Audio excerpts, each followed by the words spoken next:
है तो होश में आओ। ऐसे नहीं कि चाट पकौड़ी खाई रोड में दोना फेंक दिया, अगर वो दोना किसी वैष्णव के पैर में पड़ा सारे पुण्य नष्ट हो जाएंगे। खाया सुपारी मसाला थूक दिया, वो किसी वैष्णव के पैर में पड़ेगा, तुम्हारे पुण्य नष्ट हो जाएंगे। ये प्रिया प्रीतम की विहरण भूमि थी, है, रहेगी। यहाँ बहुत सावधान होकर आया जाता है। महाप्रभु चैतन्य जो सबको आदेश नहीं करते थे धाम जाने के लिए, विशिष्ट जनों को जो जानते थे वैराग्य की मूर्ति, उनको आदेश किया जाओ श्री धाम वास करो। आप लोगों के ऊपर लाडली जी की हेतु की कृपा है, बुला लिया धाम।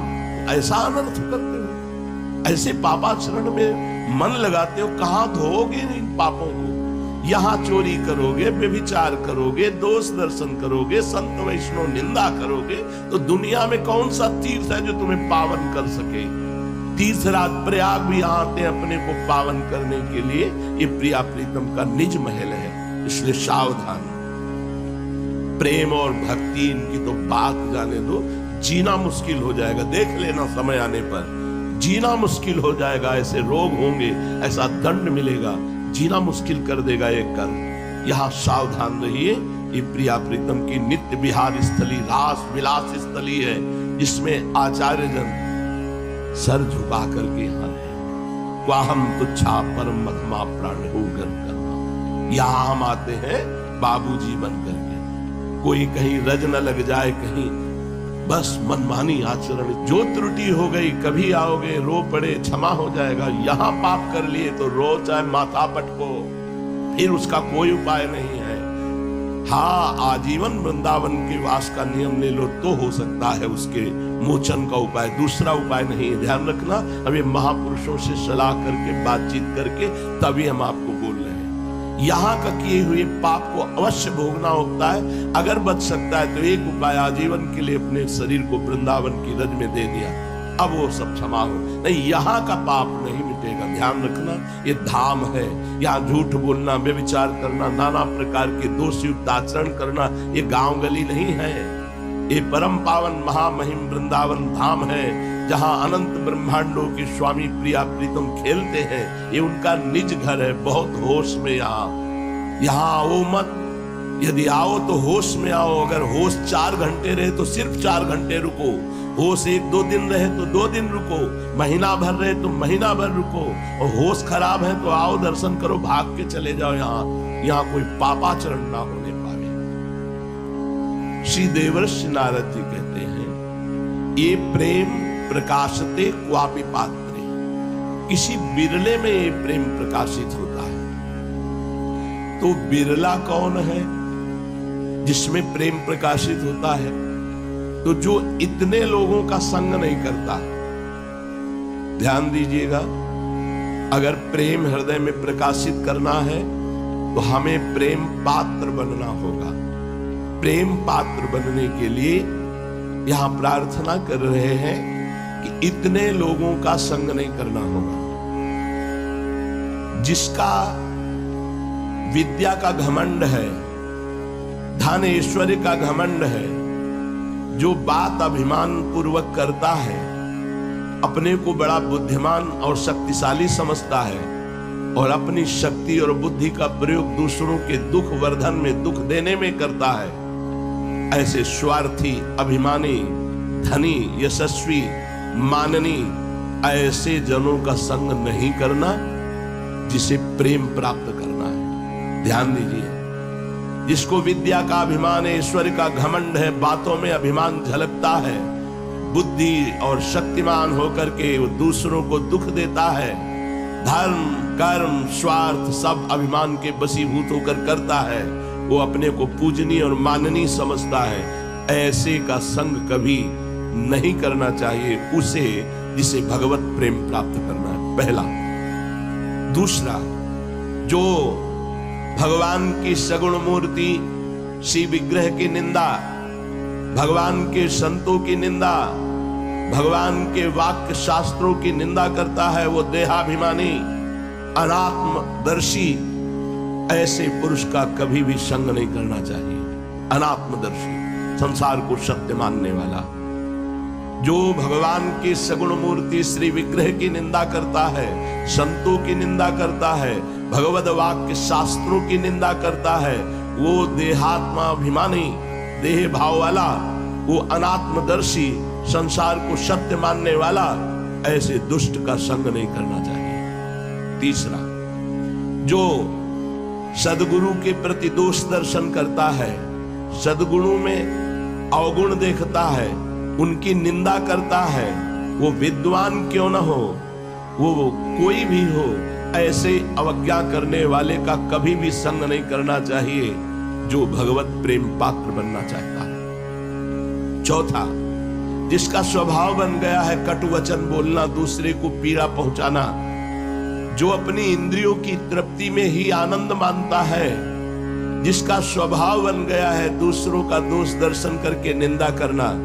ऐसे भगवत भक्ति से रहित पुरुषों का कदापि संग नहीं करना चाहिए, जिसे भगवत प्रेम पात्र बनना है। पांचवा, जिसने अपना मित्र केवल इंद्रियों को बनाया है, आशा और भोग और ममता में ही जो आसक्त है, जो सद्विचार रहित है, जो भगवत भक्तों से विमुख है, ऐसे का कभी संग नहीं करना चाहिए, जिसे भगवत प्रेम पात्र बनना है। छठवां, जो भगवत वेश धारण करके भगवत वेश के विरुद्ध आचरण करता है, जो आचार्य परंपरा से भगवत वेश धारण नहीं के मनमानी वेश धारण करता है, दो धर्माचरण का ढोंग दिखाता है, ऐसे पुरुष का भूल करके भी भगवत प्रेम पात्र बनने के लिए संग नहीं करना चाहिए। सातवां, जो अपने को बहुत ज्ञानी समझता है लेकिन भगवत स्मरण रहित है, जो सत्कार्य थोड़ा सा बन गया तो बहुत प्रचार प्रसार करता है,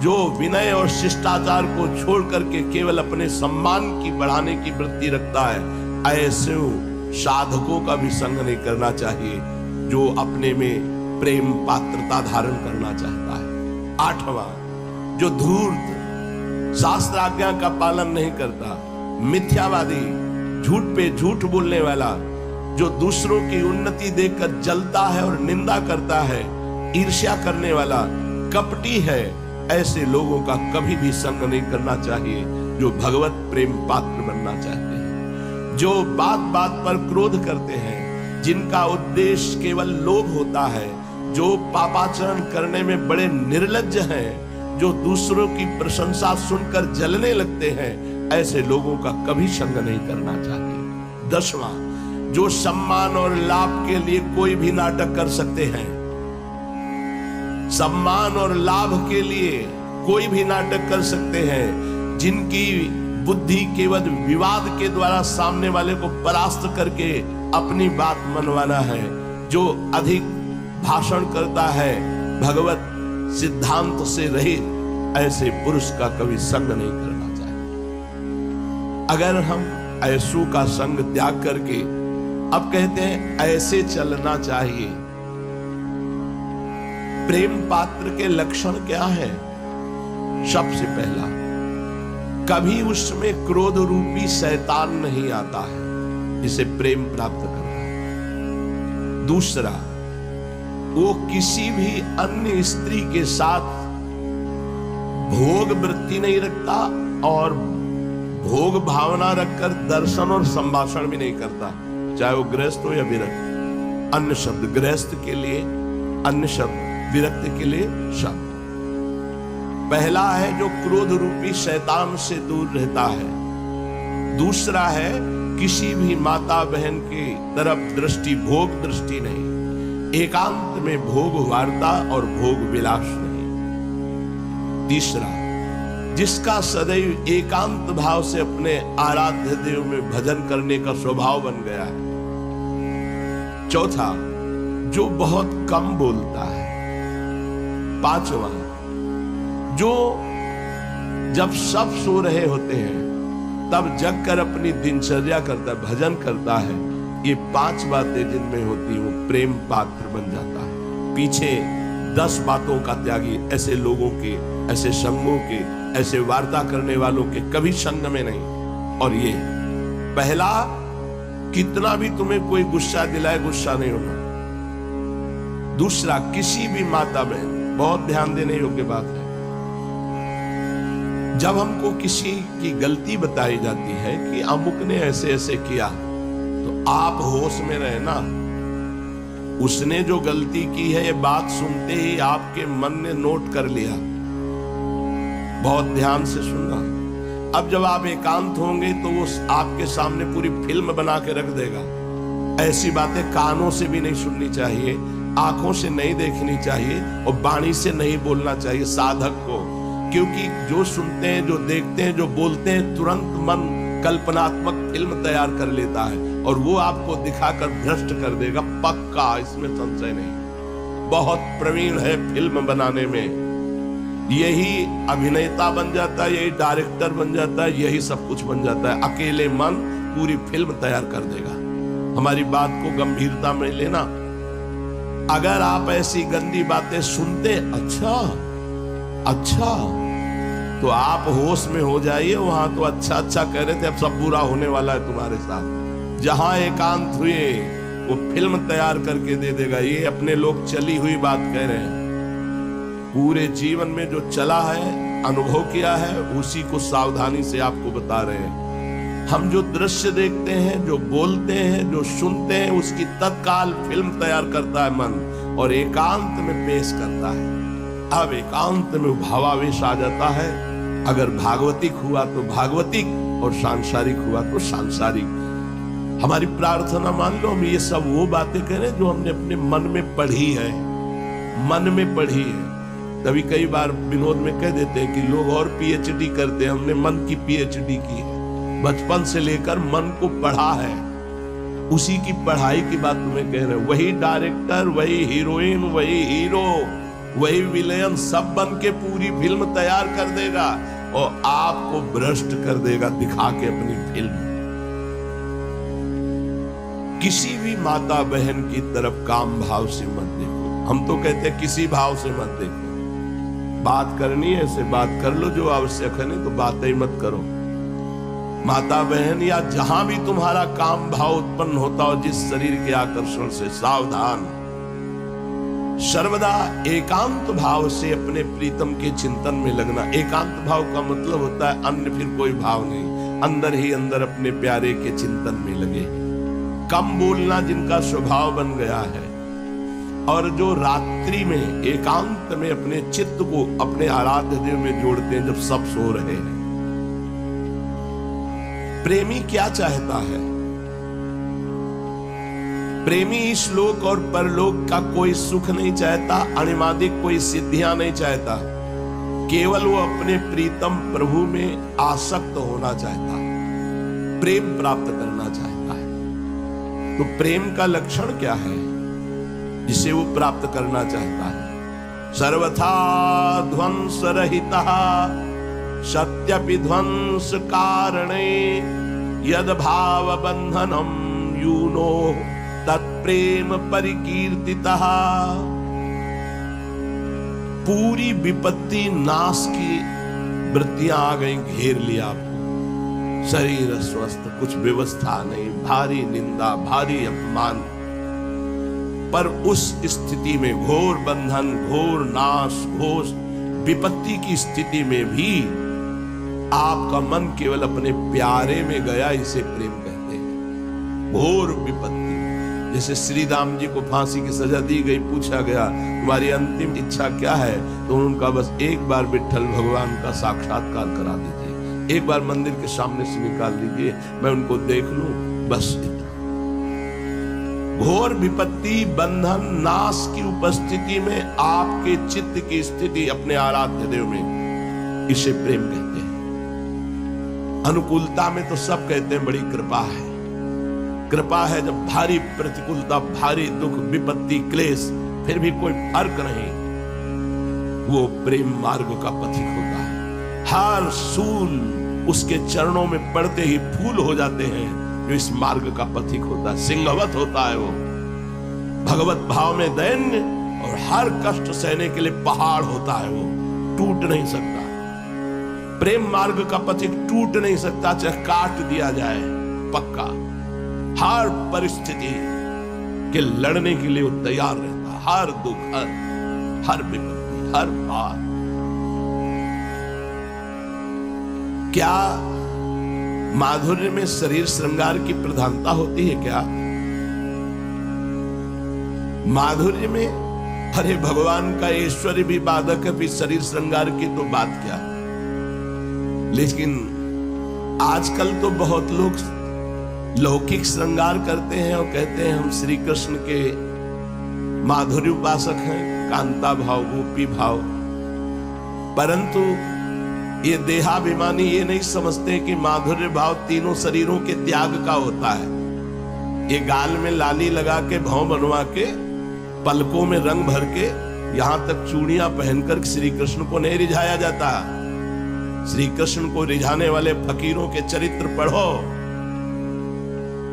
पूज्य श्री चंद्रशेखर बाबा रोटी मांग के लाते, रास्ते में ही चबा लेते सुखी, प्राणों का पोषण करने के लिए, और कुटिया में बैठकर निरंतर अपने आराध्य देव के लिए आंसू बहाते हुए नाम लेते। ऐसे दहाड़ मार मार करके रोते कि अपने को धिक्कार पैदा होता कि मेरा जीवन क्या है, मैं अपने प्रियाजू के लिए ऐसे कब रोऊंगा जैसे पूज्य बाबा श्री कृष्ण के लिए रो रहे हैं। दहाड़ मार मार करके पूज्य चंद्रशेखर बाबा ये आंखों देखी बात कह रहे, दहाड़ मार के, बिल्कुल निर्मल संत भगवत प्रेमी महात्मा दहाड़ मार करके रोते ऐसे जैसे कोई बच्चा रो रहा हो फपक फपक के। तो सबको रोना आता हो, हमें रोने की जगह धिक्कार आता कि प्रियाजू के लिए ऐसा कब रोना आएगा जैसे पूज्य बाबा अपने लालजू के लिए रो रहे। ये माधुर्य बातों का नहीं है, बहुत आगे का विषय है। जो शरीर राग त्यागी होता है वो माधुर्य की तरफ बढ़ता है। शरीर सजाने वाले तो देह भाव को प्राप्त हैं। और आगे का शब्द लिख लीजिए, श्रृंगार नहीं, माधुर्य नहीं, काम। ये महापुरुषों ने मना किया है। सखी कहत आपगात सकल द्योच द्वंद जात रात सर्वस्व वही। ये ऐसा नहीं, सखी ये शरीर नहीं है, बनिता पुरुष भाव मिट जाए, इसके श्रृंगार की भावना नहीं करनी चाहिए। बिल्कुल दूर रहना चाहिए ऐसे लोगों से, बिल्कुल नहीं। ये परमहंसों का मार्ग है, ऊपर से सच्चिदानंद के सिद्धांत के अनुसार चल रहा है, अंदर से भाव देह की प्राप्ति है। उसमें ये चूड़ियां और ये पाउडर और ये लाली वाली काम नहीं करती, इससे श्री कृष्ण नहीं मोहित होने वाले। रज लगाओ और जो फटे पुराने जैसे कपड़े मिले शरीर ढको, शरीर का राग छोड़ दो। सात्विक आहार करते हुए, निरंतर नाम जप करते हुए देह भाव विस्मृत, वो माधुर्य रस में पहुंचता है। नौटंकी नाटक से माधुर्य रस नहीं मिलता। बुरा लगेगा लेकिन तस्मात् शास्त्रम प्रमाणम ते। बहुत सेवक जी ने बहुत उपहास किया है इस बात का। और एक ग्रंथ है, सेवा शब्द से है, सेवा विचारम। सेवा विचारम ग्रंथ में मना किया गया है कि बाहरी कहीं ऐसा नाटक न किया जाए, भाव का बाहरी नाटक न किया जाए। ये सब नहीं। कोई भी परमहंस महात्मा ऐसा नहीं कि वृंदावन के रसिकों के चरित्र पढ़ के देखो, कोई भी धर्म विरुद्ध नहीं, वैसे ही चलो जैसे गुरुजन चले हैं। वास्तव में माधुर्य का चमत्कार तो तब देखने में आता है जब ईश के ईश्वरत्व का और जीव के जीवत्व का दोनों को मिटा करके भावना में दौड़ा दे। जब स्त्रीत्व और पुरुषत्व का भाव मिट जाए, जीवत्व और ईशत्व का भाव मिट जाए, तब वो प्रीतम को प्राप्त होता है। ये जड़ बुद्धि शरीर सजाने से सच्चिदानंद भाव प्रकट नहीं होता है। केवल प्रीतम में आसक्ति। अब जो प्रथम भाव तन बदल करे अपबपजु अलंकृत, इसका राग छोड़ के आचार्यों की वाणी नहीं समझी जाती। प्रथम भाव तनु बदल करे अपबपजु अलंकृत, व्यासवन प्रसाद देह मानसी गढ़े चित। सेवा करने के पहले 5 मिनट बैठिए, भूलिए स्थूल शरीर को, सूक्ष्म शरीर को, कारण शरीर को, और देखिए किशोरी मात्मानम की सुकुमारी मुकले। बिल्कुल स्वामिनी जी का प्रतिबिंब रूप अपना सहचरी स्वरूप है। उसी स्वरूप से हम श्री जी की सेवा में पहुंच रहे हैं। भावना कीजिए, इस शरीर को छोड़िए। इस शरीर के श्रृंगार से न श्री कृष्ण प्रसन्न होते न प्रियाजू प्रसन्न होती। ये नहीं कि तुम घूंघट काट लोगे तो श्री कृष्ण प्रसन्न हो जाएंगे। नहीं भाई, समझो।